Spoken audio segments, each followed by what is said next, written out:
Voilà, bonjour à tous, pour tous ceux que je n'ai pas encore salués. C'est toujours une joie de nous retrouver à Wavrin. Comme je le dis parfois, hein, c'est la première église où on a mis les pieds dans le nord ici. Voilà. 2-3 jours après notre arrivée, il y avait un rassemblement ici avec Carlos Payan. Et donc c'est ici, en semaine, qu'on est venu pour la première fois.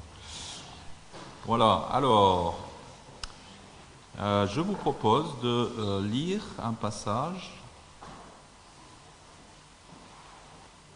dans Ésaïe 57. Et je pense que plusieurs des chants qu'on a chantés, des prières qu'on a priées, vont dans le sens de ce que le Seigneur a mis sur mon cœur pour aujourd'hui, pour vous. Mais on va commencer par Ésaïe 57. On va partir du verset 14, non 15.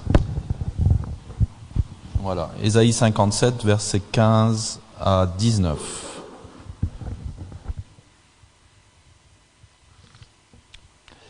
Alors, car voici ce que dit le Dieu très élevé, qui demeure éternellement, qui s'appelle le Saint.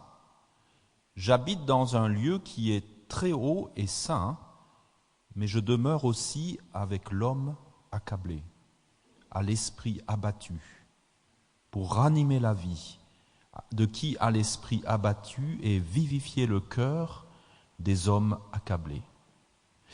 Car ce n'est pas toujours que j'intenterai un procès, ni éternellement que je m'irriterai, car sinon devant moi le souffle de la vie s'évanouirait, les êtres que j'ai faits dépériraient.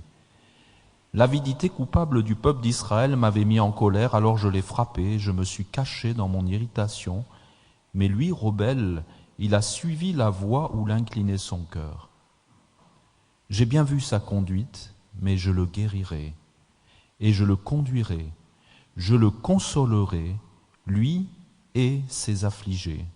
Je créerai sur leurs lèvres des hymnes de louange. Paix, paix à celui qui est loin, comme à ceux qui sont près, déclare l'Éternel. Oui, je le guérirai. On va prier. Ouais, merci Seigneur. Seigneur, merci de nous parler par ta parole ce matin. Ta parole est comme le baume de Galaad qui relève ceux qui sont fatigués, qui soigne ceux qui sont blessés et qui donne ton parfum à ceux qui en ont besoin.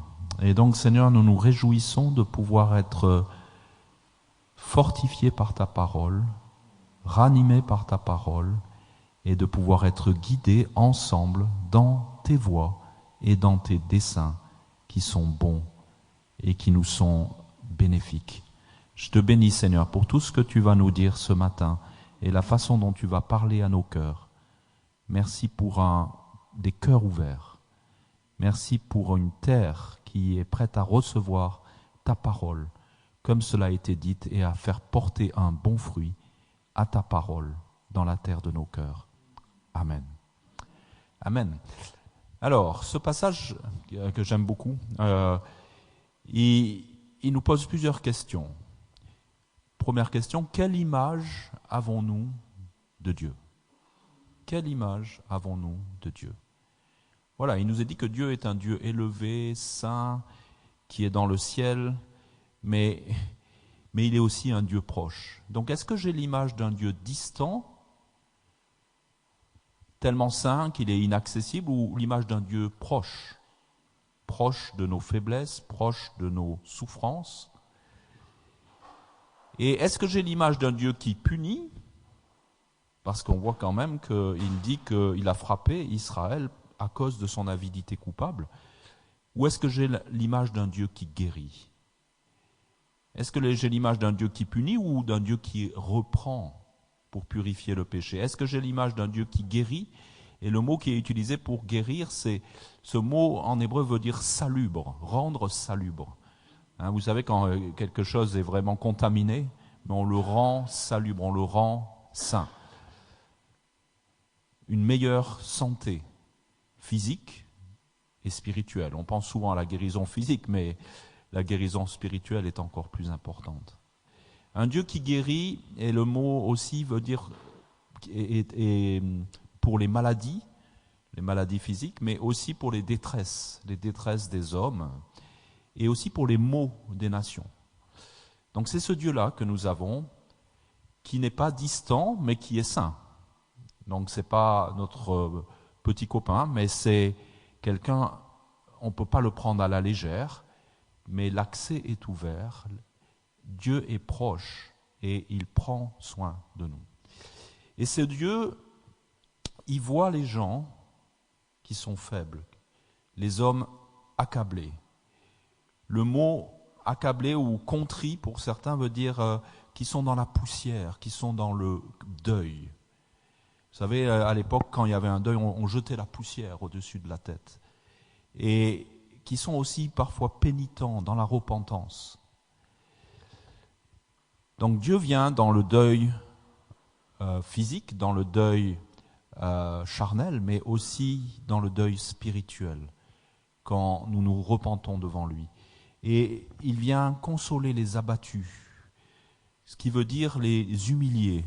Et des fois on est humilié par les autres, mais des fois on est humilié par notre propre péché.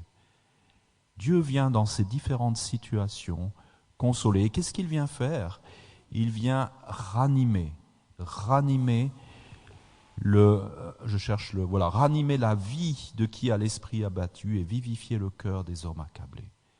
Et le mot en hébreu, c'est le mot chaya, qui veut dire revenir à la vie, qui veut dire être guéri, et aussi sortir de la maladie, sortir du découragement, sortir de notre faiblesse. Dieu est ce Dieu-là. Et le dernier mot, et en fait c'est un peu mon thème, c'est qu'il nous dit qu'il vient guérir, mais il vient consoler lui et ses affligés, donc Israël et ses affligés. Il vient consoler les affligés. Les affligés, le mot en fait vient de mot pleurs. Donc c'est ceux qui pleurent. Ceux qui pleurent. Et des fois on pleure un deuil, on pleure bruyamment, mais des fois il y a des pleurs qu'on ne voit pas. Qu'est-ce que tu pleures en silence dans ton cœur? Dieu vient pour guérir et consoler ceux qui pleurent. Le mot pour consoler, c'est nirum. En hébreu, ça veut dire consolation, mais ça veut dire aussi compassion. N'oublions pas, Hébreu nous dit que comme il est venu sur la terre et il a souffert, il peut compatir avec nous parce qu'il sait, il a vécu, mais sans péché, il a vécu ce que nous avons vécu de souffrance, de douleur, de réalité terrestre. On a un Dieu qui est du ciel, mais qui a les pieds sur terre, si je peux dire, qui sait ce que c'est la souffrance des hommes sur la terre. Il se rappelle que nous sommes poussière. Et donc, il vient consoler avec compassion.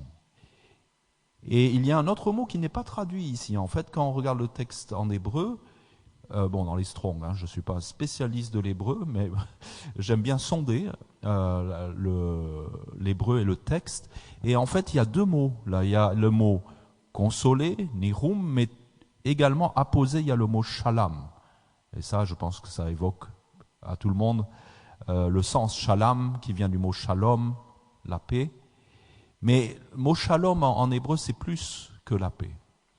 Ça veut dire compléter, ça veut dire finir, ça veut dire finir entièrement quelque chose, rendre complet, de sorte qu'il n'y a rien de cassé et rien qui manque.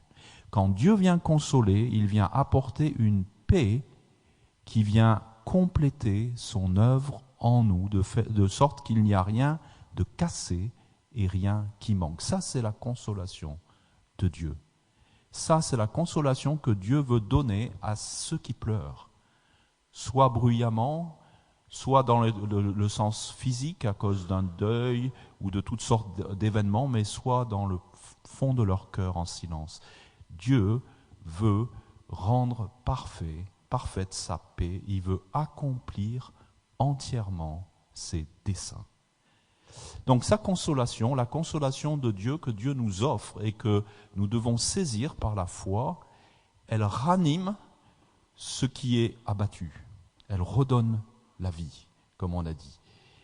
Elle redonne la paix, mais une paix parfaite de Dieu, un shalom de Dieu, une paix qui accomplit pleinement les desseins de Dieu. Et donc j'aimerais illustrer ça par quelques exemples bibliques de ce que fait la consolation de Dieu quand nous la recevons à la mesure de ce qu'elle est. Et donc on va prendre un premier exemple qui est l'exemple de Moïse. C'est intéressant parce que Dieu agit dans toute l'histoire de l'humanité. Et quand je parle d'histoire de l'humanité, ça veut dire qu'il vient dans différentes situations, à différentes époques, il ne change pas. Il vient avec la même consolation auprès des hommes qui pleurent les mêmes maux, qui pleurent les mêmes causes, qui pleurent bruyamment ou en silence. Ça n'a pas changé. C'est une histoire de l'humanité qui parle de l'homme, mais une histoire de Dieu dans l'humanité qui parle du cœur de Dieu, qui connaît le cœur de l'homme. Moïse, Exode 18. On connaît tous l'histoire de Moïse. Alors c'est intéressant, pensons à l'histoire de Moïse. Un tel destin extraordinaire, mais terrible aussi, terrible à vivre. Vous imaginez, petit enfant, il est arraché à ses parents. Bon, on ne sait pas s'il va survivre. Il y a cet commandement du pharaon, il dit qu'il faut tuer tous les enfants mâles, et puis il est tiré des eaux, il est sauvé des eaux, il devient le fils adoptif de Pharaon, par la fille de Pharaon. Et donc, il devient le fils adoptif de ceux qui persécutent son peuple. Je ne sais pas si vous réalisez ça. Il devient au bénéfice des richesses du Pharaon, qui est celui qui persécute son peuple. Donc il y a un combat en lui, et on voit, c'est pour ça aussi qu'il va tuer l'Égyptien quand il voit la souffrance de son peuple. Donc c'est quelqu'un qui bénéficie du salut de Dieu, mais qui a cette blessure en lui d'avoir été séparé de ses enfants, même si sa mère l'a nourri à bas âge, et qui mène une vie qui n'est pas celle qu'il aurait dû mener, et il se retrouve déclaré fils de quelqu'un qui opprime ses parents et le peuple de ses parents. Et puis, après avoir tué cet Égyptien, il doit fuir. Il doit fuir à nouveau et il perd tout à nouveau. Il y a comme un double abandon. Il a perdu le lien avec son peuple et ensuite même son peuple ne le reconnaît pas et lui dit « Mais qui es-tu toi pour être juge sur nous ?» Donc il est chassé de tous côtés. Il y a un double abandon, une double blessure à différents âges de sa vie. Et j'ai souvent l'habitude de dire, j'ai constaté que c'est presque un principe spirituel. Quand on a une double blessure, souvent la deuxième blessure est plus sévère que la première. C'est pas forcément plus sévère, mais elle produit des effets plus dévastateurs. Vous savez, je prends souvent l'exemple quelqu'un qui est allergique aux piqûres d'abeilles. La première piqûre ne lui fait rien, mais elle instille quelque chose, et c'est la deuxième fois qu'il est piqué que cette personne fait une super réaction avec un œdème de quick, et si vous n'intervenez pas, bon, je sais qu'il y a des personnels médicaux là, ils savent de quoi, si on n'intervient pas, ça peut entraîner la mort par étouffement. Et donc, c'est aussi, je pense, la même chose dans nos vies. Des fois, il y a des blessures qui sont semées, et si elles ne sont pas consolées et guéries par Dieu, quand la blessure est renouvelée, peut-être de façon un peu différente, elle produit des effets souvent terribles sur les vies. Mais Dieu est le Dieu de la consolation. Et alors lisons Exode 18, après avoir rappelé la vie de Moïse, parce que c'est important de rappeler le contexte. Tout homme dans la Bible, même les hommes de Dieu, ils sont incarnés, ils sont humains, ils ont une histoire, ils ont des souffrances, et ils ont des blessures, et leur vie n'est pas indépendante de ce qu'ils ont vécu. Et donc, Exode 18, je vais y arriver, Exode 18, voilà, les premiers versets. Jéthro, prêtre de Madian et beau-père de Moïse, apprit tout ce que Dieu avait fait en faveur de Moïse et d'Israël son peuple. Il apprit comment Dieu avait fait sortir les Israélites d'Égypte. Alors il emmena Séphora, la femme de Moïse que celui-ci avait précédemment laissé repartir chez elle, ainsi que les deux fils de Séphora. L'aîné s'appelait Gershom, ce qui veut dire émigré en ces lieux, parce que Moïse avait dit « Je suis un émigré dans une terre étrangère ». Il avait nommé le cadet Éliézer, « Mon Dieu me secourt », en disant « Le Dieu de mon père m'a secouru et m'a délivré de l'épée du Pharaon ». On sait que en hébreu, moi je pense que c'est un principe spirituel de Dieu, le nom d'une personne a une grande importance, parce que c'est ce qui sera le plus souvent proclamé sur ta vie. Que ça soit tes parents, que ça soit tes amis, que ça soit ton époux ou ton épouse, ils t'appellent, et c'est ce nom. On a perdu ce sens en Europe, mais le nom en hébreu est très important, et il déclare quelque chose de Dieu. Et donc c'est quand même étrange. C'est là qu'on voit le niveau de douleur. Quand tu déclares, il y a des fois on déclare des noms très positifs dans la Bible, et des fois des noms très négatifs. Par exemple, comment il s'appelle, Jacob, quand il a Benjamin, il y a Rachel qui est en train de mourir et qui dit, elle l'appelle Benoni, fils de ma douleur. Et lui, il dit non, il change son nom, Benjamin, fils de ma droite. Donc il aurait pu être le fils de la douleur, mais il devient le fils de la droite. Et donc, le nom est très important. Et on voit la douleur de Moïse parce qu'il appelle son premier Gershom, émigré en ces lieux parce que je suis un émigré dans une terre étrangère. Donc ça, c'est le premier regard de Moïse sur sa vie. Voilà, je suis émigré dans une terre étrangère. Il a perdu les privilèges qu'il avait, il a perdu le lien avec sa famille de sang et avec sa famille adoptive. Mais Dieu va le reconstruire. Et ensuite, il a un fils cadet, et il l'appelle comment ? Mon Dieu me secourt. Parce que Dieu m'a délivré de l'épée de Pharaon. Donc il y a un premier regard de Moïse, et il y a un deuxième regard de Moïse. Je vais illustrer ça par une petite anecdote que j'ai vécue il y a de nombreuses années, quand je voyageais en Afrique, au long cours. Et un jour, j'étais dans l'est ce qu'on appelait le Zaïre à l'époque, le Congo démocratique, non pas démocratique, c'est le Congo populaire, je ne sais plus, le deuxième grand Congo, c'est la République populaire du Congo, ou quelque chose comme ça, il y a une différence, mais bon, c'était le Zaïre. Et je me retrouve dans l'est, dans une ville qui s'appelle Béni, c'est un nom prédestiné, Béni. Mais à l'époque, j'étais pas converti, j'étais en cheminement en fait. Et puis, je logeais dans cette ville et vers le coucher du soleil, un peu avant le coucher du soleil, j'ai eu un désir parce qu'il y avait une colline, je voyais ça de là où j'étais, il y avait une colline de prairie là, et puis je me suis dit, si je monte sur cette colline, peut-être que je vais voir le Rwenzori. Alors le Rwenzori, c'est une grande montagne qui culmine à 5200 mètres et qui est à la frontière entre le Zaïre et c'est la Ouganda-Rwanda. Et donc, je me suis dit, avec l'atmosphère qui est claire, et puis le soleil qui est dans la bonne direction, qui vient de l'ouest, moi je vais regarder vers l'est, je vais peut-être voir. Alors je cours là. Puis vous savez ce que c'est, vous montez une colline, et en fait il y a encore une petite colline derrière. Donc j'arrive tout essoufflé, puis je regarde, je scrute, je vois rien du tout. Je dis, ça doit être dans cette direction, j'avais pris ma carte pour voir à peu près la direction. Ça doit être dans cette direction, je vois rien du tout.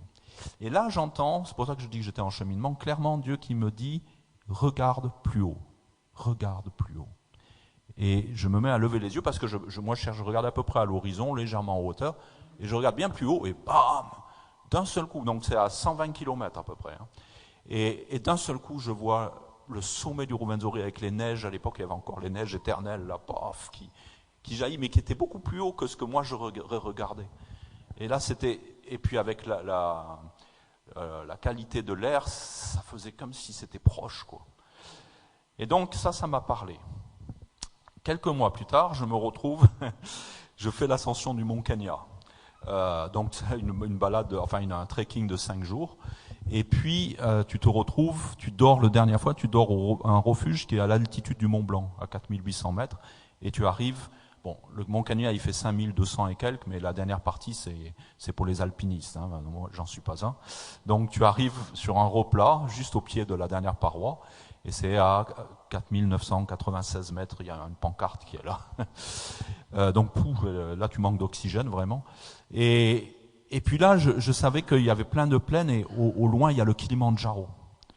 Donc l'autre immense sommet africain, 5600 mètres, même certains maintenant me disent, pendant longtemps on a dit 5600 mètres, maintenant on dit 6000 mètres. Et pareil, je regarde, mais là il y a 320 km entre les deux, 320 km de steppes, etc. C'est très dégagé, il n'y a pas d'autres sommets. Donc j'ai l'espoir de voir, parce que la journée était très claire à nouveau, c'était le matin très tôt. Et je regarde, et pareil, j'ai cette voix qui me dit, mais regarde plus haut. Et là, je vois le cône là, enneigé du Kilimandjaro, extraordinaire, extraordinaire. 320 km, et vous voyez ça clair, et ça vous donne l'impression de proximité. Et donc, qu'est-ce que je veux dire par là? C'est que Dieu nous appelle à regarder plus haut. La consolation de Dieu, elle nous aide à regarder plus haut. Moïse a regardé, il a baissé les yeux, il a regardé à sa situation, et il dit « Ah, je suis émigré dans une terre étrangère. Tiens, toi, tu vas t'appeler Gershom, là, hein, parce que je souffre trop, émigré dans une terre étrangère. » Mais le cadet, on ne sait pas combien d'années après, il a un fils cadet, et là, il a changé son regard. Et il a vu que dans son épreuve, Dieu l'a délivré de la main de Pharaon. Et c'est intéressant que c'est mentionné là, quand non seulement Moïse a été délivré de la main de Pharaon qui voulait le tuer, mais quand tout le peuple d'Israël a été délivré de la main de Pharaon. C'est après être sorti avec Israël d'Égypte. Et donc là, il a un autre regard sur sa vie, un autre regard sur son épreuve. Il a laissé la consolation de Dieu changer son regard. Et avec un deuxième regard, il voit comment Dieu a transformé sa vie. Ça, c'est la consolation de Dieu. Elle change notre regard sur nos épreuves et sur notre vie, sur qui est Dieu et sur comment il agit. Deuxième exemple. Genèse, l'exemple de Joseph. Genèse 41, verset... Alors, Genèse 41, à partir du verset 50. Avant la période de famine, Asnath, fille de Potiphéra, prêtre d'On, donc la femme de Joseph, une égyptienne, qui est une fille de sacrificateur égyptien, donna 2 fils à Joseph. Il appela son premier-né Manassé, celui qui fait oublier. Car, dit-il, Dieu m'a fait oublier toutes mes souffrances et ma séparation de la famille de mon père. Vous voyez encore une grande souffrance. Trahi par ses frères, mis en esclavage, mis en prison, tant d'injustices. Et il donna au second le nom d'Éphraïm, fécond, car Dieu, dit-il, m'a rendu fécond dans le pays où j'ai connu l'affliction. À nouveau 2 fils, à nouveau 2 regards. Joseph a été consolé par Dieu et il dit « Dieu m'a fait oublier toutes mes souffrances ». Il a reçu la consolation, la vraie consolation de Dieu du fait qu'on ne ressasse plus les souffrances. Quand Dieu nous console véritablement, nous ne ressassons plus les souffrances, le deuil. Je ne dis pas qu'on oublie dans le sens que j'y pense plus du tout, mais ce n'est plus quelque chose qui vient dominer sur nous, qui vient nous accabler de tristesse, qui vient abattre notre esprit, mais c'est quelque chose que Dieu a ranimé. C'est quelque chose dans lequel Dieu a donné sa paix. Rien de cassé, rien qui manque. La plénitude de l'accomplissement des desseins de Dieu. Et donc, il a reçu ça, mais ensuite il reçoit plus que ça. Il reçoit Éphraïm, car Dieu m'a rendu fécond dans le pays de mon affliction. Dieu, la consolation de Dieu, elle enfante quelque chose de nouveau. La vraie consolation de Dieu enfante dans ta vie quelque chose de nouveau si tu la laisses faire son œuvre parfaite. Et ce quelque chose de nouveau, en fait, Éphraïm veut dire double fécondité, double fécondité. Quand Dieu restitue, il restitue au double. C'est pas juste que j'ai perdu ça pendant tant d'années et tiens, Dieu il me redonne la même chose. Mais j'aurais préféré il y a 20 ans. Mais c'est que Dieu il donne une double fécondité. Il donne quelque chose de meilleur. Et il enfante quelque chose de nouveau et de meilleur. La consolation de Dieu, quand tu la reçois pleinement, elle enfante toujours quelque chose de meilleur, les meilleurs desseins de Dieu pour ta vie. Et vous savez, c'est intéressant parce que plus tard, il y a Jacob qui revient, qui retrouve son fils, et il lui dit, ces 2 fils que tu as eus, ça sera pour moi. Il s'attribue la fécondité de Joseph, ils feront partie, ils seront des tribus à part entière, comme tous mes fils. Donc il y a quelque chose de fort. Dieu, il élève ça, il élève les fils de Joseph. Mais il fait quelque chose. Jacob, il tourne ses mains. Et Joseph est fâché. Il lui dit, mais non, c'est celui-là l'aîné. Tu dois bénir d'abord l'aîné. Et il dit, non, laisse faire Dieu. Et il élève le second comme dominant sur l'aîné. Et donc Éphraïm devient celui qui va dominer sur l'aîné. Et quand j'ai repensé à ça, Dieu me disait, tu vois, quand tu reçois la consolation de Dieu, non seulement Dieu restitue au double, il fait quelque chose de nouveau, mais il appelle sa fécondité et ses desseins meilleurs, sa nouveauté, à régner dans ta vie. Ce n'est plus la douleur et l'épreuve qui doit régner dans ta vie, mais c'est la nouvelle chose que Dieu fait dans ta vie qui doit régner. Et Éphraïm va dominer sur son frère parce que Dieu privilégie la fécondité, et le but de Dieu, c'est de faire enfanter sa fécondité dans ton épreuve par sa consolation reçue et agissante dans nos vies. Un dernier exemple, l'exemple de Naomi et Ruth. Et donc vous savez que Naomi, en fait, elle est exilée et puis elle perd ses 2 fils, son mari d'abord qui meurt, ses 2 fils. Elle n'a plus d'espoir d'avoir une descendance. Et puis il y a cette Moabite qui n'a pas le droit de citer en Israël, qui l'accompagne, Ruth, qui veut dire ami. C'est intéressant parce que ça veut dire ami. Et puis c'est Ruth qui va enfanter en se mariant avec un Israélite, ce qui était absolument impensable à l'époque, parce que les Moabites n'avaient pas le droit de citer en Israël, ils n'avaient pas le droit de demeurer au sein d'Israël. Mais Dieu rachète ça. Et donc Ruth, c'est le livre qui précède un Samuel. Qu'est-ce qui se passe à la fin? À partir de... Voilà. Lorsqu'elle se fut unie il se fut uni à elle, donc Boaz à Ruth, l'Éternel accorda à Ruth de devenir enceinte et elle donna la naissance à un fils.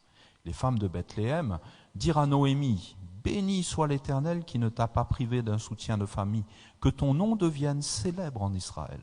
Il te rendra une raison de vivre. Il te rendra une raison de vivre. Et il prendra soin de toi dans tes vieux jours. Et ensuite, Noémie prit le nouveau-né et le serra sur son cœur.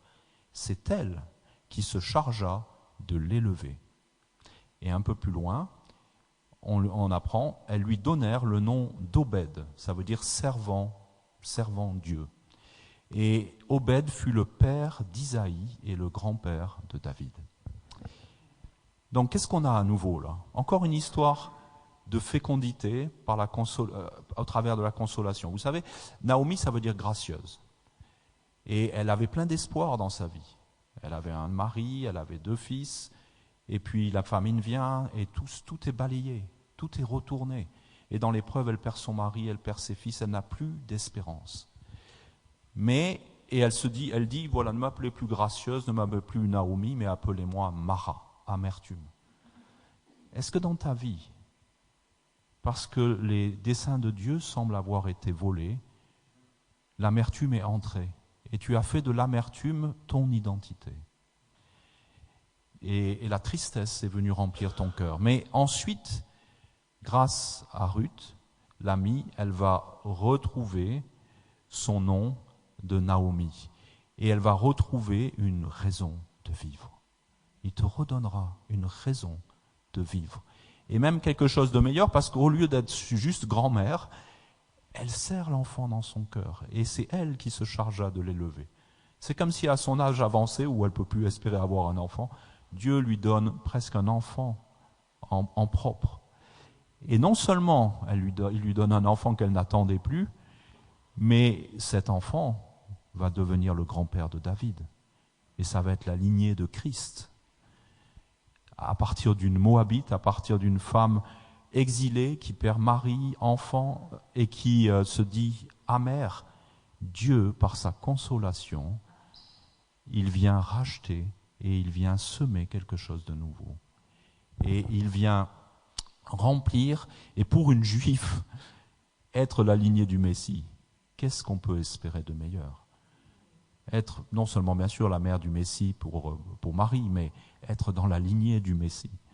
Et c'est à ce moment-là qu'il y a un basculement à travers une Moabite. Dieu va donner la lignée du Messie, mais à une femme qui s'est laissée consoler et qui de l'amertume est passée à une raison de vivre. On pourrait trouver encore d'autres exemples. David, le premier fils meurt, le deuxième fils devient Salomon, et c'est le deuxième fils qui règne. Et il y a une histoire de consolation là aussi. Et donc je voudrais finir avec un dernier passage. Et je sentais que c'était... Alors c'est un frère a reçu ce passage pour cette année 2023, mais d'un seul coup ça m'a percuté, et avec cette idée de consolation. Je sentais que c'était vraiment ça que je devais vous partager ce matin. Et donc ce passage, prenez-le comme un signe pour cette année 2023, pour ce que Dieu veut faire dans ce cadre de consolation. Et c'est Ésaïe 61, voilà, qui est déclaré sur celui qui vient, sur le Messie, sur Jésus. Et Jésus va reprendre cette déclaration dans Luc 4, quand il va aller dans la synagogue, et il va reprendre une partie du passage. Et donc, qu'est-ce qu'il est dit? Donc, c'est déclaré sur Jésus: l'Esprit de l'Éternel du Seigneur est sur moi, car l'Éternel m'a oint pour annoncer aux humiliés, vous voyez, les affligés, les humiliés, une bonne nouvelle. Oui, il m'a envoyé afin de guérir ceux qui ont le cœur brisé. Vous voyez le pendant avec Ésaïe 57. D'annoncer aux captifs leur délivrance et à ceux qui sont prisonniers leur mise en liberté. Afin de proclamer l'année de la faveur de l'Éternel et un jour de rétribution pour notre Dieu, afin de consoler tous ceux qui mènent le deuil.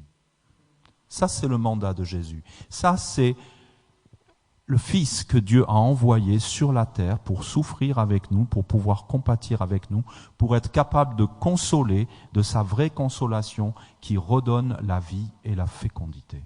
Afin que cette vie et cette fécondité règnent sur nos vies, que ça soit plus la mort, que ça soit plus la tristesse, mais que ça soit la fécondité et la vie de Dieu qui règne. Et regardez le verset qui suit. Afin d'apporter à ceux qui sont dans Sion afin d'apporter à ceux qui dans Sion sont endeuillés la splendeur au lieu de la cendre, pour mettre sur leur tête l'huile de l'allégresse au lieu du deuil, et pour les vêtir d'habits de louange au lieu d'un esprit abattu. Ça, c'est ce que Dieu veut faire dans la vie de ses enfants. Il veut substituer ce qui avait été volé à ce que lui veut donner, redonner, afin d'apporter la vie. La splendeur au lieu de la cendre. Comme on a dit, la poussière et la cendre, c'est ce qu'ont jeté par-dessus la tête les Juifs quand ils étaient dans le deuil, que ce soit un deuil physique ou un deuil spirituel.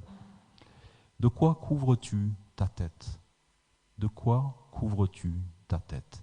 Est-ce que c'est de poussière et de cendre parce que tu ressasses un deuil physique ou un deuil spirituel, ce que tu as perdu dans le passé? Peut-être tu as enterré ton rêve. Tu sais, je suis frappé en réfléchissant à cette prédication. J'ai eu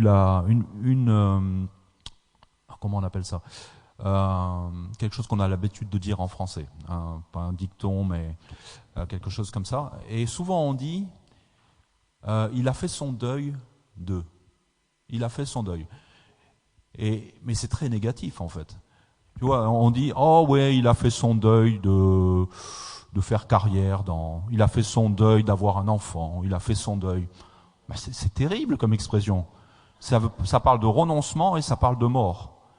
Mais le deuil que Dieu veut racheter, c'est pas du tout ça. C'est pas la mort, le renoncement, c'est racheter, c'est faire revivre.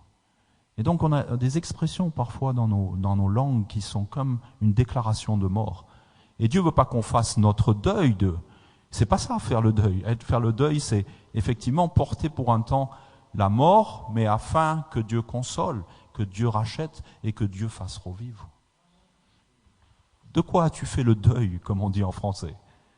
D'une espérance, d'un rêve, mais qu'est-ce que Dieu veut racheter? Qu'est-ce que Dieu veut faire revivre? L'huile d'allégresse au lieu du deuil. Voilà. L'huile, ça peut être l'huile de cuisine, bien sûr, mais ça peut être l'huile qui était utilisée comme médicament. Ça peut être un onguent pour se faire belle ou beau. Et c'est aussi l'huile d'onction. La consolation de Dieu, j'ai presque fini, mais bon, si vous devez y aller, allez-y. La consolation de Dieu, elle enfante une nouvelle onction. Elle enfante une nouvelle onction. Et enfin, des habits de louange au lieu d'un esprit abattu. Ouais. Et l'esprit abattu, c'est le roi. On a chanté ça tout à l'heure. Roi. C'est le souffle de Dieu. Mais abattu, ici, dans ce sens, c'est un autre mot hébreu qui n'est pas le même, et qui veut dire terne, pâle, sans couleur, faible. J'ai une question pour chacun de nous. Qu'est-ce que l'Esprit de Dieu en toi est devenu? Est-ce qu'il est vivant? Est-ce qu'il est joyeux? Ou peut-être est-ce qu'il est un peu terne, un peu pâle, un peu sans couleur, un peu faible? Dieu veut ranimer son esprit, son roi, le souffle de Dieu. Dieu veut souffler un esprit nouveau, même au travers de tes épreuves, au travers de sa consolation. Dieu veut ranimer quelque chose de nouveau. Cette œuvre, donc vous avez vu, c'est au lieu de. C'est l'œuvre de substitution que Jésus a fait à la croix. Il a pris nos maladies, et au lieu de la maladie, il a amené la guérison. Il a pris la malédiction de la mort, et au lieu de la mort, il a donné la vie éternelle.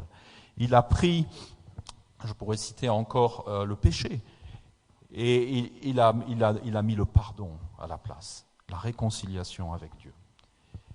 Qu'est-ce qu'est devenu le Saint-Esprit de Dieu en nous? Et je finis avec la fin du verset. Qu'est-ce qu'ils disent? Afin de devenir une plantation de l'Éternel. Une plantation, c'est là qu'on sème et c'est là qu'on récolte. Qu'est-ce que Dieu a semé dans ta vie? Et parfois, c'est semé à travers l'épreuve, à travers la douleur, à travers le deuil. Mais il est dit que si la semence ne tombe en terre et ne meurt, elle ne peut pas porter de fruits.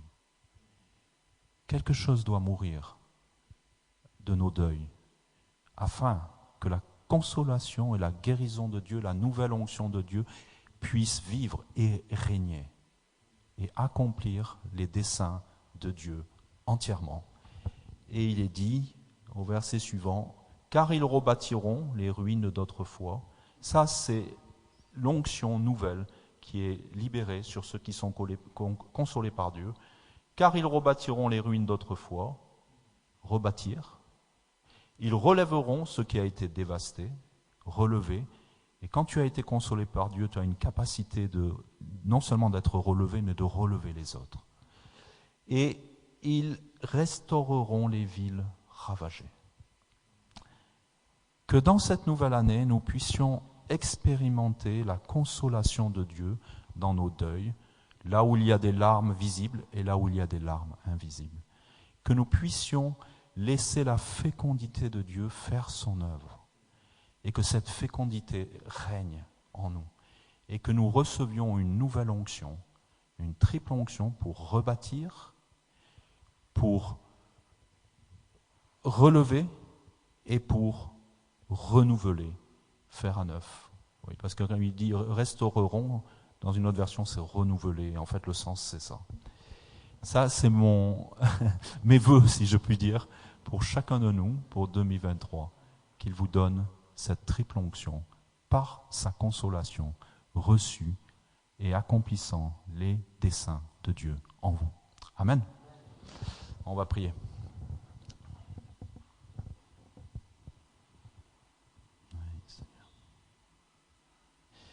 Oui, Seigneur, merci parce qu'avec toi, il n'y a pas...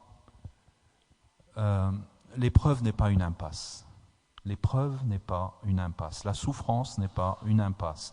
Elle n'est pas une fatalité, mais il y a une issue de secours et il y a non seulement une issue de secours, mais il y a une capacité de Dieu de transformer le mal en bien et de tirer la fécondité et le meilleur de Dieu de nos épreuves, à condition que nous nous laissons consoler.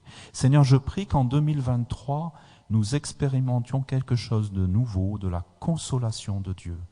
et que ça produise une fécondité dans nos vies. Seigneur, je prie le souffle de Dieu, Seigneur, là où il est terne, là où il est faible, Seigneur, tu souffles à nouveau, tu souffles dans nos cœurs, Seigneur, et tu viens purifier, tu viens consoler, tu viens guérir, tu viens amener ta paix, ton shalom, tout est accompli, Seigneur, l'accomplissement de tes desseins. Tu viens déposer dans nos vies quelque chose de meilleur. Seigneur, je prie que nous soyons capables de le croire, de le reconnaître et de le saisir et de nous laisser consoler sans ressasser, mais en entrant dans le nouveau de Dieu.